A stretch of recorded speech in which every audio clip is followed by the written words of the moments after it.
Hello everyone, मैं RG sir. मैं already quantum numbers आप लोगों के साथ डिस्कस कर चुका हूं अपने वीडियो क्वांटम नंबर्स पार्ट 1 के जरिए। तो आज मैं वापस उसी थ्योरी को वहां से कंटिन्यू करने जा रहा हूं। तो आप लोग बने रहिए और देखते रहिए ताकि ये टॉपिक क्वांटम नंबर्स जो बहुत इंपॉर्टेंट टॉपिक है केमिस्ट्री का, ये आप लोगों को अच्छे से कवर हो पाए। तो चलिए स्टार्ट करते हैं वापस क्वांटम नंबर्स।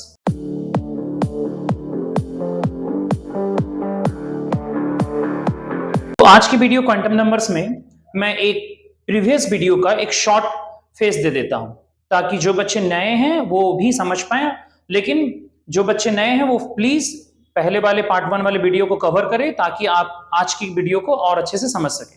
सो स्टार्ट करते हैं। तो बेसिकली क्वांटम नंबर्स मैंने आपको समझाया था कि जैसे कि लोअर क्लासेस में क्या होता है अप टू 10 कि एक इलेक्ट्रॉन की लोकेशन के बारे में ये बोला जाता था कि इलेक्ट्रॉन एक पर्टिकुलर शेल में या एक ऑर्बिट में होता है और उन सेल्स का नाम भी था के सेल, एल सेल। लेकिन जब मैंने क्वांटम नंबर डिस्कस किया तो मैंने बताया था कि नहीं, अब हम लोग उसको अलग नजरिए से देखेंगे और मैंने एक ट्रिक के जरिए इसको समझाया था कि मान लो कि एक कॉलोनी बसा हुआ है, ये एक पर्टिकुलर कॉलोनी है, कॉलोनी में एक पर्टिकुलर घर होंगे, एस का घर, पी का घर, और इन घर में छोटे छोटे कमरे होंगे। तो अगर मान लीजिए कि आपका कोई फ्रेंड यहां रहता है तो आपको क्या चाहिए होगा एड्रेस में? सबसे पहले कि वो किस कॉलोनी में है, पहला, दूसरा, तीसरा। तो सबसे पहले चाहिए होगा कॉलोनी, जिसको केमिस्ट्री में शेल बोलते हैं। सेल को ही मैंने क्या बोला था, कॉलोनी।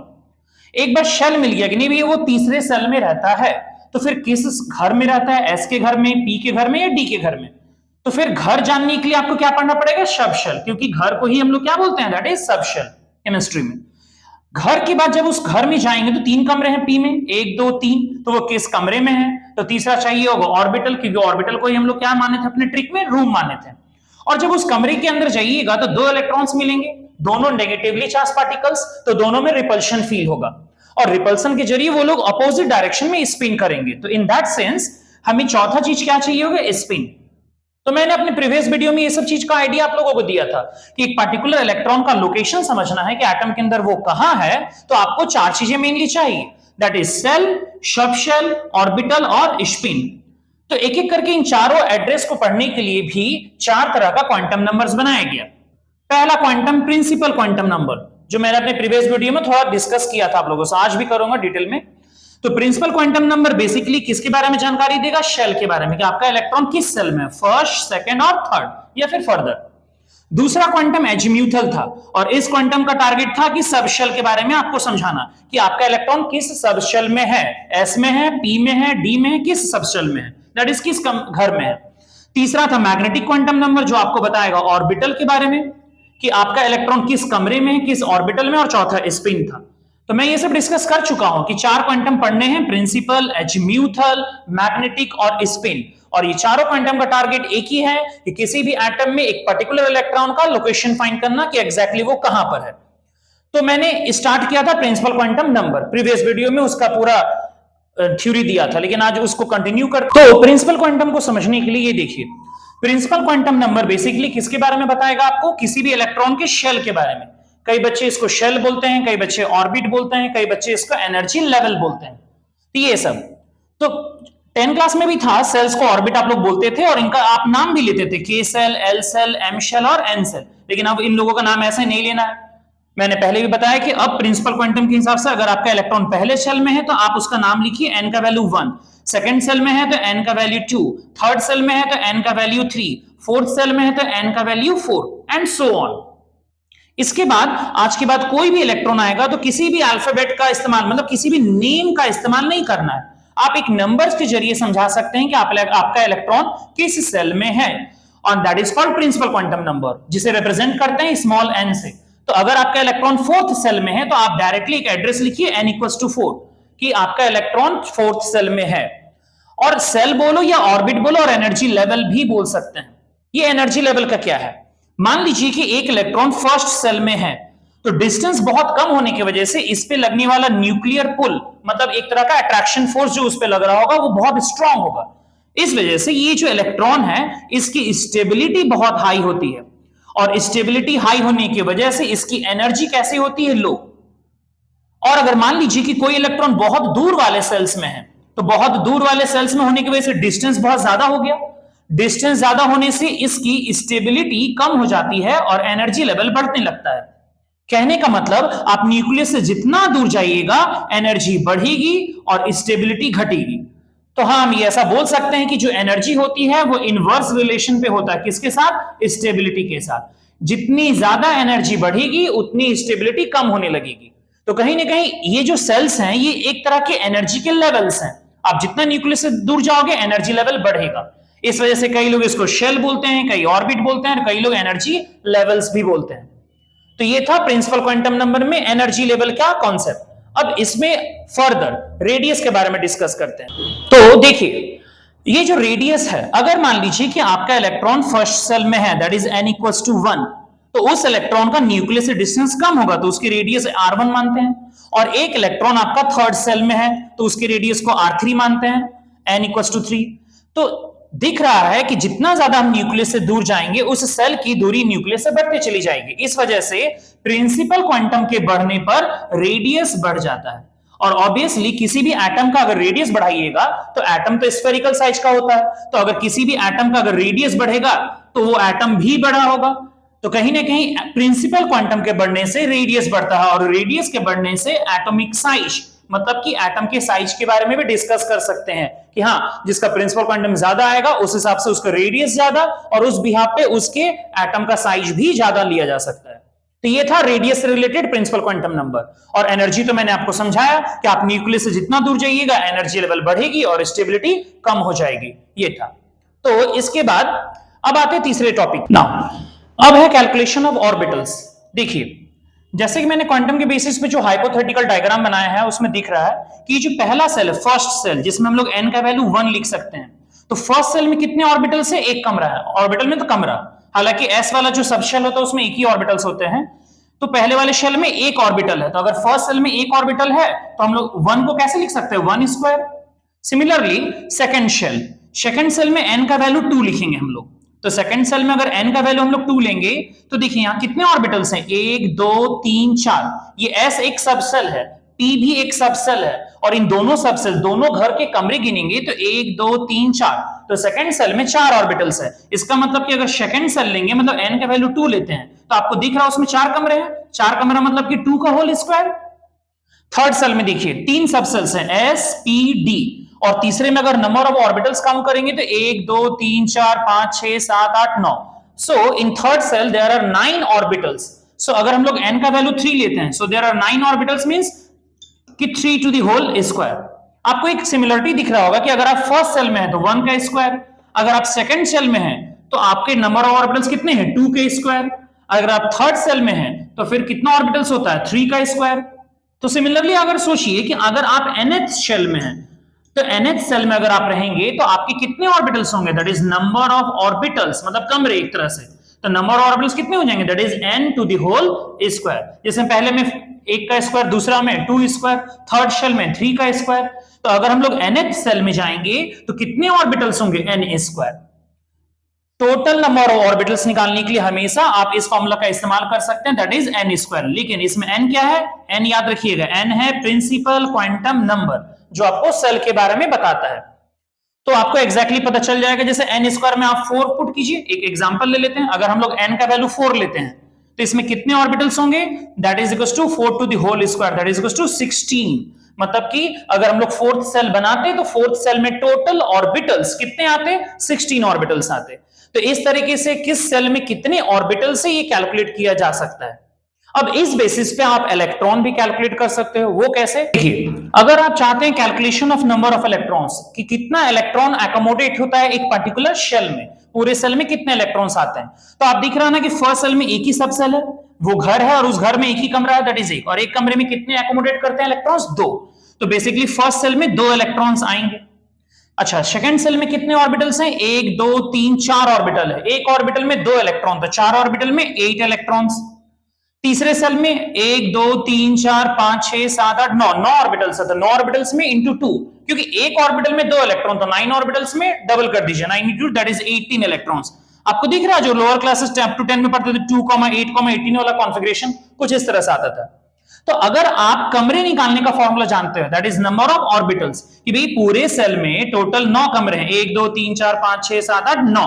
तो देखिए इसमें पुट कीजिए, अगर मैं थर्ड सेल लूंगा, ये तीसरा सेल है आपका, तो थर्ड सेल का n का वैल्यू कितना होता है 3, और अगर n का वैल्यू 3 है तो पुट कीजिए, तो कितने कमरे आएंगे, दैट इज ऑर्बिटल्स कितने आएंगे, that is 3 to the whole square, that is equal to 9 कमरे आएंगे। दिख रहा 9 है। अगर मैं चाहता हूं कि इसमें कितने इलेक्ट्रॉन्स होंगे, तो आपको नहीं लग रहा कि भैया जितने कमरे हैं उसमें एक कमरे में 2 बंदे, तो जितने कमरे हैं इंटू 2 कर दीजिए। उस बिहाफ पे अगर ऑर्बिटल्स 9 आए हैं तो अगर इसको मैं 2 से मल्टीप्लाई कर दूं तो इलेक्ट्रॉन्स कितने हो जाएंगे 80। ठीक वैसे ही अगर ऑर्बिटल्स निकालने का फॉर्मूला ना n स्क्वायर है, तो अगर आप इस फॉर्मूला को किससे मल्टीप्लाई कर दीजिए, 2 से मल्टीप्लाई कर दीजिए, तो आराम से आप इलेक्ट्रॉन कैलकुलेट कर सकते हैं। तो अगर आपको नंबर ऑफ इलेक्ट्रॉन्स कैलकुलेट करने हैं तो आप ये फॉर्मूला इस्तेमाल कीजिए 2n स्क्वायर। सो ऑर्बिटल्स निकालने के लिए n स्क्वायर, और अगर उसको 2 से मल्टीप्लाई कर दिया जाए तो क्या बन जाएगा 2n स्क्वायर, और इससे आराम से आप किसी भी सेल में कितने इलेक्ट्रॉन्स एकोमोडेट होंगे वो आप कैलकुलेट कर सकते हो। तो प्रिंसिपल क्वांटम नंबर के बेसिस पे आप टोटल नंबर ऑफ ऑर्बिटल्स किसी सेल में ये भी कैलकुलेट कर सकते हो, और साथ साथ उस पूरे सेल में कितने इलेक्ट्रॉन्स एकोमोडेट होंगे ये भी कैलकुलेट कर सकते हो। नाउ ओवरऑल ये है कि अगर न्यूक्लियस के बाद बहुत सारे सेल्स हैं तो आप क्या क्या सीखे। Overall principal quantum number that is small n से रिप्रेजेंट करते हैं, वो आपको क्या बताया, प्रिंसिपल क्वांटम नंबर के बेसिस पे आप इलेक्ट्रॉन के बारे में पता कर सकते हैं कि वो किस सेल में है। प्रिंसिपल क्वांटम के बेसिस पे आप पता कर सकते हैं कि किसकी रेडियस ज्यादा है। प्रिंसिपल क्वांटम के बेसिस पे हम एनर्जी लेवल को इक्वेट कंपेयर कर सकते हैं, और एनर्जी के बेसिस पे फिर हम लोग उसके स्टेबिलिटी के बारे में भी समझ सकते हैं। और अगर मान लीजिए कि ये 2 सेल्स है, इसकी एनर्जी लेवल, सपोज ये 2 सेल्स है, इसकी एनर्जी लेवल E1 है और इसकी एनर्जी लेवल E2 है, तो इन दोनों के बीच के एनर्जी के गैप को भी कैलकुलेट किया जा सकता है बहुत इजीली। तो प्रिंसिपल क्वांटम के बेसिस पे किसी भी इलेक्ट्रॉन का शेल पता कर लो, रेडियस के बारे में एस्टिमेट कर लो, उसकी एनर्जी लेवल कंपेयर कर लो, और एनर्जी के बेसिस पे स्टेबिलिटी के बारे में भी हम लोग कंपैरिजन कर सकते हैं। और इस प्रिंसिपल क्वांटम के वैल्यू को यूज करके 2 चीज का कैलकुलेशन भी कर सकते हैं, ऑर्बिटल्स के टोटल कितने ऑर्बिटल्स होते हैं दैट इज n स्क्वायर के बेसिस पे, और अगर total number of electrons calculate करना है किसी सेल में दैट इज 2n स्क्वायर के बेसिस पे। तो जैसा आप देख रहे हैं कि प्रिंसिपल क्वांटम के बेसिस पे आप किसी भी इलेक्ट्रॉन का शेल, उसकी एनर्जी लेवल, स्टेबिलिटी, रेडियस, और कितने पर्टिकुलर शेल में ऑर्बिटल्स होते हैं और उन ऑर्बिटल्स में कितने इलेक्ट्रॉन एकोमोडेट होते हैं, इन सब चीजों का कैलकुलेशन कर सकते हैं। तो ये था प्रिंसिपल क्वांटम नंबर जो कि पहला क्वांटम नंबर होता है। इसके बाद सेकंड है एजीम्यूथल क्वांटम नंबर। टोटल कुल मिलाकर के 4 क्वांटम से थे, फिलहाल हम लोगों ने प्रिंसिपल क्वांटम कंप्लीट किया, फिर एजीम्यूथल क्वांटम। तो स्टार्ट करते हैं azimuthal quantum. Second quantum azimuthal quantum number. इस क्वांटम के 3 नाम होते हैं, azimuthal quantum number, angular quantum number या फिर एंगुलर मोमेंटम क्वांटम नंबर। इन तीनों क्वांटम को स्मॉल l से रिप्रेजेंट किया जाता है, और ये क्या बताएगा, ये बताएगा किसी भी इलेक्ट्रॉन का सबशेल के बारे में। मेरे ट्रिक के हिसाब से वो क्या था, घर। जैसे कि यहाँ हाइपोथेटिकल डायग्राम में दिख सकता है, ये पर्टिकुलर s का सबसेल है, ये p का सबसेल है, ये d का सबसेल है, तो किस पर्टिकुलर सबसेल में वो इलेक्ट्रॉन प्रेजेंट है उसके बारे में आइडिया आपको देगा, आइदर s, p, d। लेकिन हम लोग टॉपिक का नाम है क्वांटम नंबर्स, मतलब बेसिकली इलेक्ट्रॉन का लोकेशन बताते वक्त हम किसी भी सबसेल का नेम का इस्तेमाल नहीं करें। क्वांटम नंबर्स मैंने पहले भी कहा था कि ये 4 नंबर्स ही होते हैं, सेट ऑफ 4 नंबर्स। ये 4 नंबर्स का सेट होता है जिसके बेसिस पे किसी भी इलेक्ट्रॉन का लोकेशन को लिखा या बताया जाता है। तो हमें नेम नहीं लेना है कि हाँ आपका इलेक्ट्रॉन पर्टिकुलर s में है कि p में है कि d में है, तो फिर हम लोगों को एज्यूम करना पड़ेगा कि एक सबसेल का एक पर्टिकुलर वैल्यू लेके चलते हैं। जैसे अगर कोई s सबसेल है तो उसकी l का वैल्यू 0। L क्यों? क्योंकि एजीम्यूथल क्वांटम जो सबसेल के बारे में बताता है हम उसे किस चीज से रिप्रेजेंट करते हैं, L से। तो अगर S वाला घर है तो S वाले घर का 0, अगर P वाला सबसेल है तो उसका L का वैल्यू 1, D वाला सबसेल है तो उसके L का वैल्यू 2, ऐसे और भी होते हैं, F होता है 3, G होता है 4, H होता है 5। तो आप देख रहे हो ना कि हर सबसेल का एक पर्टिकुलर एजीम्यूथल क्वांटम नंबर होता है, L का वैल्यू होता है, ये फिक्स्ड है कि S वाले का L का वैल्यू 0 ही है। जैसे कि अगर फर्स्ट सेल में S का घर है तब भी इसके L का वैल्यू 0 ही लेना, और अगर सेकंड में है तब भी इसके L का वैल्यू 0 लेना। ऐसा नहीं कि सेकंड सेल में तो उसके N का L का वैल्यू चेंज होगा, नहीं, किसी भी सेल में हो अगर वो S का सबसेल है तो आप लोग उसका azimuthal quantum number that is L वो कितना लोगे, 0 ही लेना। P का कितना लोगे, 1 लेना। D का कितना लोगे, 2 लेना। तो इस तरह से हम लोगों को ये एजम्पशन लेके चलना पड़ेगा कि हर सबसेल का अपना एक एजीम्यूथल क्वांटम का फिक्स्ड वैल्यू है। अब ये कैसे मुझे पता चलता था कि आप पूछोगे नहीं कि सर ये कैसे, आपको कैसे पता चला कि फर्स्ट सेल में एक ही घर है, वो एस का है, दूसरे में दो घर होते हैं, दो सबसेल्स होते हैं, एस और पी, पी में 3 ऑर्बिटल्स होते हैं, डी में 5 ऑर्बिटल्स होते हैं। तो किस सेल में कितने सबसेल्स होते हैं, उन सबसेल्स में कितने ऑर्बिटल्स होते हैं, उन लोगों को भी कैलकुलेट किया जा सकता है। तो देखते हैं कैलकुलेट करके कि ये जो वैल्यू आया है अजीमुथल क्वांटम नंबर, इसके बेसिस पे पता कर सकते हैं कि हाँ किस सेल में किसका सबसेल बनेगा, उस सबसेल में कितने ऑर्बिटल्स होंगे, ये सब की जानकारी मिलेगी। आप लोग आगे देखते जाइए वीडियो को, आप लोग आराम से दिखेगा कि पी में 3 ही ऑर्बिटल्स क्यों होते हैं, डी में 5 ही क्यों होते हैं, ये सब चीज का लॉजिक है। तो नेक्स्ट उसी चीज को क्लियर करते हैं। तो देखिए अजीमुथल क्वांटम से रिलेटेड एक फॉर्मूला है, L equals to 0 to n-1। L मतलब अजीमुथल क्वांटम नंबर और n मतलब मैं ऑलरेडी पढ़ा चुका हूं, that is called principal quantum number. इस फॉर्मूला के बेसिस पे 2-3 जानकारियां निकलती हैं। जैसे पहला चीज, अगर आप बोलते हो n इक्वल्स टू 1 मतलब कौन सा सेल, फर्स्ट सेल, दिख रहा है आपको, ये पहला सेल है आपका, ये फर्स्ट सेल है। तो फर्स्ट सेल में अगर हम n का वैल्यू 1 पुट कर दे इस फॉर्मूला में, तो L का वैल्यू आता है L equals to 0 to n-1 और n का वैल्यू 1 है तो 1 - 1 दैट इज 0 से 0 मतलब 0। और जैसे कि हम लोगों ने एज्यूम किया था अगर L का वैल्यू 0 आएगा तो दिस इंप्लाइज कौन सा subshell, that is S subshell. तो देखो क्या ये प्रूफ हुआ कि फर्स्ट सेल में किसका सबसेल बनता है, S का सबसेल होता है। नाउ कम टू सेकंड, अगर हम n का वैल्यू 2 लेंगे तो कौन सा, दैट इज सेकंड सेल, ये वाला सेल, सेकंड वाला सेल। अब इस सेकंड सेल में चेक करते हैं L, तो L का फॉर्मूला होता है 0 to n-1, n का वैल्यू 2 पुट कीजिए, 2 - 1 तो 0 से 2 - 1 that is 0 to 1, that is एक 0 हो गया और एक 1 हो गया। और आपको मैंने पढ़ाया था ना कि अगर L का वैल्यू 0 आएगा मतलब S का सबसेल, L का वैल्यू अगर 1 आएगा मतलब P का सबसेल। तो देखिए साबित है, सेकंड्स वाले सेल में कितना सबसेल्स बना था, 2, एक S का घर बना था और एक P का सबसेल बना था। तीसरा लीजिए थर्ड सेल, N का वैल्यू 3 पुट कीजिए, 3 पुट कीजिएगा तो L कितना आएगा, 0 to 3 - 1 that is equals to 0 to 2, that is 0 1 2 तीन वैल्यूज। L का वैल्यू 0 आएगा मतलब S, 1 आएगा मतलब P और 2 आएगा मतलब D। तो देखिए क्लियर हो रहा है, थर्ड जो सेल है, थर्ड सेल में कितने सबसेल्स थे, 3, S का, P का और D का। तो ये क्लियर हो गया कि मैंने जो ये फॉर्मूला आप लोगों को दिया है L equals to 0 to n-1, इस फॉर्मूला के बेसिस पे आप इजीली पता कर सकते हो कि किस सेल में कितने सबसेल्स होंगे और उन सबसेल्स का नेमिंग क्या होगा। तो ये फॉर्मूला का पहला ये यूज है। सेकंड यूज ये है, अगर L का फॉर्मूला है 0 to n-1 तो L की जो 0 है ये इसकी मिनिमम वैल्यू है और L इक्वल्स टू जो n-1 है ये इसकी मैक्सिमम वैल्यू होगी। तो मैं इस वाले का यूज करता हूं, अगर L इक्वल्स टू n-1 है, -1 को इधर ले आइए, that is L + 1 equals to n, या ऐसे भी यूज कर सकते हैं। इन दोनों ही केस में ये क्लियर हो रहा है कि L और n ये कभी इक्वल नहीं होंगे, इसलिए याद रखिएगा इस पे काफी क्वेश्चन है, जे मेंस में पहले भी क्वेश्चन आते थे कि L और n ये दोनों की वैल्यू सेम नहीं होती। n और L में हमेशा, ये दिख रहा ना, n कैसे आएगा, L में एक अगर ऐड कर दिया जाए तब n आएगा, this implies n is always greater than L। तो याद रखिएगा प्रिंसिपल क्वांटम लिखते वक्त कभी भी किसी इलेक्ट्रॉन का n का वैल्यू L से ज्यादा नहीं आता है, सॉरी n का वैल्यू L से ज्यादा आता है और L और n कभी इक्वल नहीं होते हैं। जैसे कि एग्जांपल समझिए, मान लीजिए न्यूक्लियस था, तो ये पहला सेल था, पहले सेल में कौन सा सब सेल था, सिर्फ S का।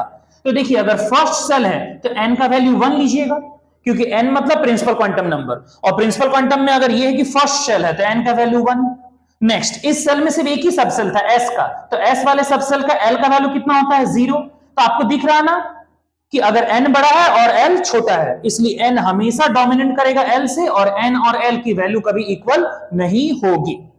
नाउ एक पर्टिकुलर सबसेल में कितने ऑर्बिटल्स होते हैं, जैसे P में 3 थे, D में 5 कमरे होते हैं, तो वो कैसे कैलकुलेट करेंगे, तो उसके लिए भी एक फॉर्मूला है, देखते हैं। नंबर ऑफ ऑर्बिटल्स आपको अगर पता करना है किसमें, किसी पर्टिकुलर सेल में, that is sorry in a particular subshell, किसी भी सबसेल में कितने ऑर्बिटल्स होते हैं। जैसे मान लीजिए मैंने लिया P सबसेल, P का घर, तो भैया P के घर में कितने कमरे थे, 3 कमरे थे। ये तो मैंने आपको हाइपोथेटिकल डायग्राम में ये बताया है, इसलिए मालूम है। चेक करते हैं कि क्या ये फॉर्मूला आपको वो चीज फाइंड करके देगा।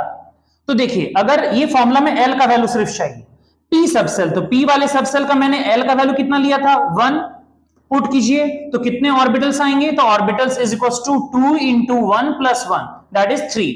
तो दिख रहा है कि P सबसेल में अगर L का वैल्यू 1 लिया जाए और उसको पुट करेंगे तो टोटल ऑर्बिटल्स निकल के आ रहे 3, और याद कीजिए पी में 3 कमरे भी थे, 3 ऑर्बिटल्स थे, एक px था, एक py था और एक pz था। एक और लेते हैं, डी सबसेल लेते हैं। चलिए डी सबसेल में हम लोग जानते हैं ऑलरेडी कि कितने थे, 5 ऑर्बिटल्स थे। एक बार चेक करते हैं, डी वाले सबसेल का एल का वैल्यू 2 होता है, ये ऑलरेडी मेरे नोट्स में है। तो एल का वैल्यू अगर 2 हम लोग यहां पुट करते हैं तो कितने ऑर्बिटल्स आएंगे, तो ये orbitals 2 into 2 plus 1 that is 2 two 4 1 5। तो दिख रहा है ना, ये फॉर्मूला आपको बता रहा है कि डी वाले में 5 ऑर्बिटल्स होंगे और एग्जैक्टली 5 होते भी थे। इन 5 ऑर्बिटल्स का नाम था dxy, dyz, dxz, dx2y2 and dz2, 5 orbitals. तो इस तरह से अगर आपको किसी भी पर्टिकुलर सबसेल में, एक पर्टिकुलर घर में कितने कमरे होंगे, चाहे वो पी का सबसेल हो, डी हो, कोई भी हो, आप ये फॉर्मूला यूज कीजिएगा और उसमें उस सबसेल का एल का value that is azimuthal quantum number, इसको पुट कीजिएगा, वो बता देगा कि कितने ऑर्बिटल्स हैं। अच्छा, बहुत ही सिंपल है। अगर मान लीजिए कि ये फॉर्मूला आपको कमरा बताता है कि 3 कमरे हैं और मैंने कहा था कि भैया एक कमरे में 2 इलेक्ट्रॉन्स एकोमोडेट होंगे, 2 बंदे एक कमरे में रहेंगे, तो ये फॉर्मूला अगर नंबर ऑफ कमरे बता रहे हैं, नंबर ऑफ ऑर्बिटल्स, तो इसी फॉर्मूला को इंटू 2 कर दीजिए ना, तो आपको फिर कौन सा फॉर्मूला आ जाएगा, that is number of electrons आ जाएगा इन अ सबसेल।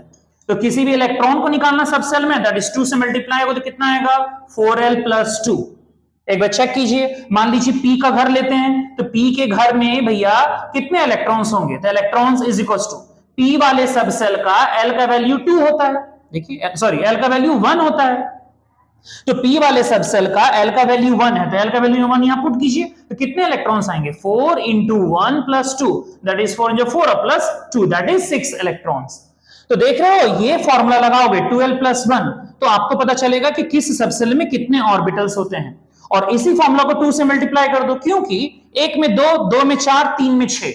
तो भैया अगर ऑर्बिटल्स का फॉर्मूला है 12+1 तो इसी को 2 से मल्टीप्लाई करो तो वो फॉर्मूला आएगा जिससे आप इलेक्ट्रॉन निकालोगे। क्योंकि हमें पता है कि 3 थे तो ऑब्वियसली 6 इलेक्ट्रॉन हटेंगे, डबल करना है, इसलिए मैंने नंबर ऑफ ऑर्बिटल्स का फॉर्मूला 12+1 लिया और इसी को 2 से मल्टीप्लाई कर दिया, तो number of electron in a subshell, कि भैया एक सबसेल में कितने इलेक्ट्रॉन्स आएंगे वो भी कैलकुलेट किया जा सकेगा बहुत इजीली। तो ये फॉर्मूला और ये फॉर्मूला, ये 2 फॉर्मूला का आप यूज कर सकते हैं। इसके बाद का एक टॉपिक है जिसको कहते हैं सबसेल नोटेशन। तो आइए सबसेल नोटेशन देखिए। सबसेल नोटेशन में कुछ है नहीं, n का प्रिंसिपल क्वांटम नंबर जो मैं ऑलरेडी आपको पढ़ा चुका हूं, और l that is azimuthal quantum number, इन दोनों के वैल्यू के बेसिस पे एक सिंबॉलिक लिखना है, एक नोटेशन लिखना है। कैसे, अगर मान लीजिए आपका फर्स्ट सेल है तो n का वैल्यू कितना होगा 1, और अगर l का वैल्यू 0 है तो समझिए ये कौन है, याद कीजिए न्यूक्लियस के बाद जो पहला सेल था, और पहले सेल में कौन था, अगर l का वैल्यू 0 मतलब s का घर, इसलिए शॉर्ट में इसको लिखना 1s। अगर लिखा हुआ 2 0 तो n का वैल्यू 2 मतलब सेकंड सेल, और l का वैल्यू 0 मतलब s का सबसेल, तो यहां लिखना 2s। अगर लिखा हुआ 3 1 तो n का वैल्यू 3 मतलब कौन सा सेल, न्यूक्लियस के बाद पहला, दूसरा, तीसरा सेल, तो यहां लिख देंगे 3। और p का l का वैल्यू 1 लिखा हुआ है, तो l का वैल्यू 1 मतलब कौन सा घर, p का घर, मतलब कि तीसरे सेल में जो p का सबसेल था उसके बारे में हो रहा है, तो यहां लिख देंगे 3p। तो ये है नोटेशन, n और l का वैल्यू को देखिए, और आप लिख सकते हैं नोटेशन l के वैल्यूज को थोड़ा ध्यान रखिए कि l का वैल्यू 0 है तो s का सबसेल, p का है तो l का वैल्यू 1 है तो p सबसेल, l का वैल्यू 2 है तो d सबसेल, ये याद होना चाहिए। लेकिन लिखते वक्त ये भी ध्यान रखना, मान लीजिए किसी ने 2 और 2 लिख दिया तो आप ये मत बोल देना कि सर सेकंड सेल में, और 2 किसका था, d का घर, तो 2d, क्योंकि मैंने कहा था ना सेकंड सेल में सिर्फ 2 ही पॉसिबल था, याद है, s और p। हम लोगों ने चेक भी किया था कि अगर न्यूक्लियस लेंगे तो पहले में सिर्फ s पॉसिबल होता है, सेकंड में क्या होता है, एक s और एक p, तो सेकंड सेल में d तो था ही नहीं। और उससे भी अच्छा मैंने बीच में कहा था कि n और l ये कभी इक्वल नहीं होते हैं, मैंने पहले भी ये कहा कि n और l ये इक्वल नहीं होते, इसलिए नोटेशन लिखते वक्त ये भी ध्यान रखना है कि दोनों के वैल्यूज एक जैसे ना होंगे तो उसका कोई लॉजिक नहीं होगा। तो ये था तुम्हारा subshell notation.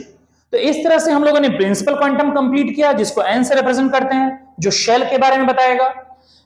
Azimuthal quantum complete किया जो सबसेल के बारे में बताएगा, लेकिन सबसेल का नाम नहीं लेना कि s p d, आपको बस एक नंबर के जरिए आपको बताना है कि वो किस सबसेल में है। इस वजह से हम लोगों ने हर सबसेल का एक वैल्यू फिक्स किया, l का वैल्यू 0 मतलब s सबसेल, l का वैल्यू 1 मतलब p सबसेल, l का वैल्यू 2 मतलब d सबसेल, क्योंकि हमें नाम लेना ही नहीं है, क्योंकि ये टॉपिक का नाम ही है क्वांटम नंबर्स, मतलब कि आप नंबर्स का इस्तेमाल कीजिए, आप किसी भी नंबर्स को इस्तेमाल करके आप एक इलेक्ट्रॉन का लोकेशन को बताइए।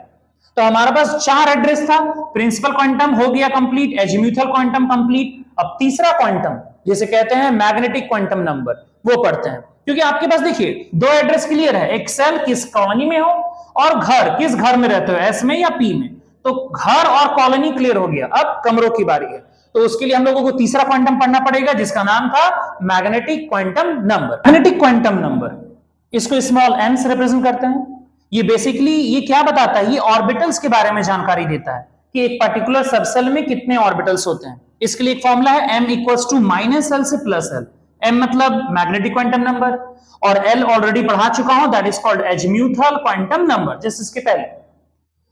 तो अगर आपको ये चेक करना, मान लीजिए मैंने लिया l इक्वल्स टू 0, मैंने अभी कहा कि अगर l का वैल्यू 0 लेंगे तो दिस इंप्लाइज कौन सा subshell, that is s subshell. तो चेक करते हैं उसमें कितने ऑर्बिटल्स होंगे। तो m इक्वल्स टू, पुट कीजिए l के वैल्यू को, तो -0 टू +0, क्योंकि फॉर्मूला है माइनस एल से प्लस एल, तो मैंने वैल्यू पुट किया, तो -0 से +0 दैट इज 0। और इसके वैल्यू का कोई सेंस नहीं है, बस एक वैल्यू आया, दिस इंप्लाइज वन वैल्यू। अगर एक वैल्यू आया इसका मतलब एक ऑर्बिटल, तो ये साबित हो गया कि s का सबसेल में कितने ऑर्बिटल्स होते हैं, एक ऑर्बिटल होता है। सेकंड लेते हैं, अगर l का वैल्यू 1 लेंगे तो इसका एक सेंस है, क्या है कि ये p सबसेल के बारे में बता रहा है, क्योंकि p सबसेल का l का वैल्यू 1 होता है। इसे पुट कीजिए इस फॉर्मूला में, तो magnetic quantum number is equals to -1 से +1, इस फॉर्मूला में पुट किया, दैट इज -1 0 1, तीन वैल्यूज आया, -1 से 1 में तीन वैल्यूज होते हैं। इन तीनों वैल्यूज को ध्यान से देखिएगा, तो तीन वैल्यू मतलब कि दिस इंप्लाइज 3 ऑर्बिटल। इसका मतलब कि p वाले सबसेल में कितने ऑर्बिटल्स होते हैं, 3। हम लोग ऑलरेडी पढ़ भी चुके हैं, 3 ऑर्बिटल थे जिसमें 6 इलेक्ट्रॉन्स एकोमोडेट करते थे। नेक्स्ट आइए l का वैल्यू 2, अगर l का वैल्यू 2 है मतलब d सबसेल, और अगर d सबसेल है तो पुट कीजिए, तो m का वैल्यू कितना आएगा, -2 से +2, that is -2 -1 0 1 and 2। Total 5 orbitals आ रहे हैं, तो अगर 5 ऑर्बिटल्स आ रहा है दैट मींस कि 5 होंगे। इसलिए d वाले में सबसेल में कितने ऑर्बिटल्स होते हैं, 5, 1 2 3 4 5, और d वाले में अगर 5 ऑर्बिटल्स है तो इलेक्ट्रॉन्स 10 एकोमोडेट करेंगे। तो दिख रहा ना आप लोगों को कि अगर आप ये फॉर्मूला यूज करते हैं तो आपको पता चल जाएगा कि किस पर्टिकुलर सबसेल में कितने ऑर्बिटल्स हैं। अगर एक वैल्यू आएगा तो एक ऑर्बिटल, अगर 3 वैल्यूज आए तो 3 ऑर्बिटल, जैसे p में 3 वैल्यूज आया -1 0 1, तो 3 ऑर्बिटल्स है। इन ऑर्बिटल्स का नाम भी था px py pz। l का वैल्यू 2 मतलब d सबसेल, d वाले में कितने ऑर्बिटल्स, 5 ऑर्बिटल्स। तो ये फॉर्मूला आपको बता देगा कि किस सबसेल में टोटल कितने ऑर्बिटल्स हैं। तो इस तरह से आपने प्रिंसिपल क्वांटम, एजीम्यूथल क्वांटम और मैग्नेटिक क्वांटम, ये 3 क्वांटम्स कंप्लीट किए। अब आखिरी है that is called spin quantum. तो स्पिन क्वांटम नंबर, जैसे कि स्पिन क्वांटम आपको बताएगा कि एक पर्टिकुलर ऑर्बिट में जो इलेक्ट्रॉन्स होते हैं उसकी ओरिएंटेशन क्या है। मतलब इस क्वांटम का अपना एक यूज है कि अगर एक ऑर्बिटल में जो इलेक्ट्रॉन्स है वो किस तरह से स्पिन कर रहा है, उसके ओरिएंटेशन के बारे में जानकारी देगा। तो देखिए, मान लीजिए मैंने p सबसेल लिया, p सबसेल में 3 ऑर्बिटल्स होते हैं, दिख रहा है आपको। अगर मैं एक ऑर्बिटल को लेता हूं तो एक ऑर्बिटल में मैक्सिमम 2 इलेक्ट्रॉन्स एकोमोडेट करते हैं। दोनों इलेक्ट्रॉन्स स्फेरिकल शेप में होंगे और दोनों नेगेटिवली चार्ज पार्टिकल्स होते हैं, तो दोनों में लगेगा रिपल्सन। इस रिपल्सन की वजह से ये इलेक्ट्रॉन्स आपस में फोर्सेस जब एक्सर्ट करेंगे तो अपोजिट डायरेक्शन में स्पिन करेंगे, एक घूमेगा एंटी क्लॉकवाइज और एक घूमेगा क्लॉकवाइज। अब एक राइट हैंड रूल के हिसाब से सोचिए कि अगर मान लीजिए कि ये एंटी क्लॉकवाइज घूम रहा है तो थंब अपर डायरेक्शन में रहेगा, इस वजह से इस इलेक्ट्रॉन का सिंबॉलिक रिप्रेजेंटेशन ऐसे है। और जो इलेक्ट्रॉन क्लॉकवाइज घूमेगा तो क्लॉकवाइज घुमाते समय अंगूठा नीचे की ओर जाएगा, तो इस वजह से इस इलेक्ट्रॉन का स्पिन के दौरान अगर ये एंटी क्लॉकवाइज घूम रहा है तो अंगूठा नीचे, तो इस इलेक्ट्रॉन का रिप्रेजेंटेशन डाउन हेडेड एरो से करेंगे। नेक्स्ट, इन स्पिन्स का एक वैल्यू लेते हैं। अगर ये अपर की तरफ था तो इसका लिया जाता है +½ और इसकी स्पिन को लिया जाता है -½ तो दो वैल्यूज है +½ और -½ तो किसी भी ऑर्बिटल में जो 2 इलेक्ट्रॉन्स होते हैं उनके स्पिन को देखा जाए तो हमेशा उनका स्पिन अपोजिट डायरेक्शन में है, एक क्लॉकवाइज और दूसरा एंटी क्लॉकवाइज। और इनके वैल्यूज को लोगे तो एंटी क्लॉकवाइज का +½ और क्लॉकवाइज का -½ क्योंकि मैं शुरू से बोल रहा हूं कि हमारा टॉपिक है क्वांटम नंबर्स, हमें सिर्फ नंबर का यूज करके एक पर्टिकुलर इलेक्ट्रॉन के लोकेशन के बारे में समझाना है। इस वजह से उनके इलेक्ट्रॉन का जो ओरिएंटेशन है उस ओरिएंटेशन का भी एक स्पेसिफिक वैल्यू है, दैट इज +½ और -½ तो ये थे total 4 quantum numbers, that is principal quantum number, azimuthal, magnetic and spin. अब इन चारों क्वांटम को लेकर के एक एग्जांपल देता हूं, उस एग्जांपल में मैं क्लियर करूंगा कि हां चारों एड्रेस कैसे आपको लिखना है। जैसे कि सपोज मैंने लिया सोडियम और मैंने कहा सोडियम में 11 इलेक्ट्रॉन्स अगर है तो उसके लास्ट इलेक्ट्रॉन का आप एड्रेस लिखो कि वो कहां रहता है। तो अगर हम लोग इस स्ट्रक्चर को देखें तो ये देखिए एस था, एस में 2 इलेक्ट्रॉन्स, एक क्लॉकवाइज एंटी क्लॉकवाइज, फिर यहां फिर एक एस था 2, फिर एक पी था, पी में टोटल कितने इलेक्ट्रॉन्स 6 होंगे, 1 2 3 4 5 6 ऐसे, तो टोटल 2 2 2 4 6 8 और 2 10, मतलब टोटल 10 इलेक्ट्रॉन्स मैंने फिल कर दिए हैं। अब तीसरा जो है थर्ड सेल जैसे ही बनाऊंगा तो थर्ड सेल में सब 3s है और उसमें आएगा मेरा आखिरी इलेक्ट्रॉन 11वां इलेक्ट्रॉन, क्योंकि मुझे लास्ट इलेक्ट्रॉन का एड्रेस लिखना है। फिलहाल ये मत समझिए कि मैंने कैसे इलेक्ट्रॉन्स को भरा, इसके लिए भी रूल्स है, पहले किस में भरना है, बाद में किस में, या एक पर्टिकुलर सबसेल में इलेक्ट्रॉन्स को कैसे डिस्ट्रीब्यूट करना है, इसके लिए रूल्स पढ़ेंगे हम लोग। क्वांटम के जस्ट बाद मैं आप लोगों को हुन्स रूल, अबो प्रिंसिपल, ये सब चीज बताऊंगा, तो उसमें आप लोग ये चीज सीखोगे। फिलहाल ये ही आपका लास्ट इलेक्ट्रॉन है जिसके बारे में आपको क्या लिखना है, इसका एड्रेस। तो इस इलेक्ट्रॉन का एड्रेस लिखते हैं। सबसे पहला एड्रेस किस सेल में हो, 1 2 3, वो इलेक्ट्रॉन तीसरे कॉलोनी में रहता है, थर्ड शेल। तो प्रिंसिपल क्वांटम सेल के बारे में बताता है n, तो n का वैल्यू 3। नेक्स्ट, ये s के घर में है ना, तो s के सबसेल में है तो l का वैल्यू 0, क्योंकि याद कीजिए s वाले सबसेल का l का वैल्यू 0 होता है। ये दो चीजें हो गई। तीसरा, अब ये जो इलेक्ट्रॉन है इसका m लिखना है।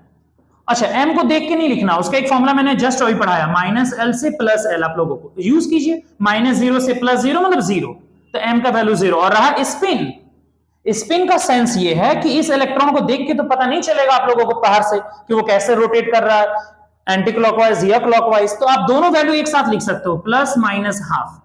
लेकिन अगर फर्दर किसी इलेक्ट्रॉन को इस सिंबल से रिप्रेजेंट किया गया तो अब कंफर्म है उस समय स्पिन प्लस हाफ ही होगा। अगर ऐसा हुआ तो स्पिन माइनस हाफ, लेकिन सिर्फ ई माइनस लिखा हुआ, कोई पर्टिकुलर नहीं दिया है, तो फिर प्लस माइनस हाफ। तो देखिए टोटल ओवरऑल हो गया 4 क्वांटम्स। पहला क्वांटम प्रिंसिपल, दूसरा एजीम्यूथल, तीसरा मैग्नेटिक, चौथा स्पिन। प्रिंसिपल बताया वो किस सेल में है, दैट इज थर्ड सेल में है। एजीम्यूथल एल बताया किस सब सेल में है, अगर एल का वैल्यू 0 है दिस इंप्लाइज ऐसे सब सेल में है। तीसरा मैग्नेटिक, इसमें सिर्फ एक ही वैल्यू आया और इसका फॉर्मूला यूज कीजिए, -l से +l, l का वैल्यू 0 पुट कीजिए, -0 से +0 दैट इज 0, जो बता रहा है कि s के सब सेल में एक ऑर्बिटल है। और चौथा उसका स्पिन। तो मैंने साबित किया ना कि 4 quantum numbers, that is numbers ही तो है, 3 0 0 प्लस माइनस हाफ। तो आप देख रहे हो 4 नंबर का इस्तेमाल करके आपने एक इलेक्ट्रॉन को एग्जैक्टली लोकेट किया कि वो एटम के अंदर कहां पर है। तो इस तरह से प्रिंसिपल क्वांटम, एजीम्यूथल, मैग्नेटिक और स्पिन, यही वो 4 क्वांटम्स है जिसके बेसिस पे किसी भी इलेक्ट्रॉन को एटम के अंदर एग्जैक्टली लोकेट किया जा सकता है, और इसे ही कहते हैं क्वांटम नंबर्स। तो मेरे डेफिनेशन था, मैंने अपने पार्ट 1 वाले वीडियो में मैंने ये डेफिनेशन कहा था कि क्वांटम नंबर्स क्या है, basically set of 4 numbers, 4 numbers का एक सेट, और इसी 4 नंबर्स के सेट के बेसिस पे आप किसी भी इलेक्ट्रॉन को लोकेट कर पाओगे कि वो एटम में एग्जैक्टली किस पोजीशन पे है। बाद में इस चीज को यूज करके हम लोग इलेक्ट्रॉनिक कॉन्फ़िगरेशन और उसके आगे बॉन्डिंग में भी इस चीज का इस्तेमाल कर सकते हैं। तो आप लोग कंटिन्यू पार्ट 1 देखिए, उसके बाद पार्ट 2। जो बच्चे पार्ट 2 से शुरू किए वो एक बार पार्ट 1 जरूर देखें। तो यहां मैंने आपको चारों क्वांटम्स कंप्लीट कराए, प्रिंसिपल क्वांटम, एजीम्यूथल, मैग्नेटिक और स्पिन। तो पार्ट 1 और पार्ट 2 के वीडियो के जरिए आप पूरा क्वांटम नंबर्स को कवर कर सकते हैं। नेक्स्ट वीडियो में मैं इन क्वांटम नंबर्स के बेसिस पे जो प्रिंसिपल्स हैं, aufbau principle, Pauli exclusion principle, Hund's rule, वो सबको डिस्कस करूंगा। तो अगर आप लोगों को वीडियो पसंद आता है, थ्योरीज अच्छी लगती हो, तो लाइक करें, सब्सक्राइब करें, और हाँ, कमेंट करके बताएं कि अगर कुछ एक्स्ट्रा टॉपिक्स में आप लोगों को सपोर्ट चाहिए तो उसके लिए भी मैं वीडियो अलग से बनाऊंगा आप लोगों के लिए। तो मिलते हैं नेक्स्ट वीडियो में। Thanks for watching. और हाँ, 100 सब्सक्राइब पूरे हो चुके हैं तो उसके लिए भी बहुत बहुत थैंकफुल हूं मैं आप लोगों का।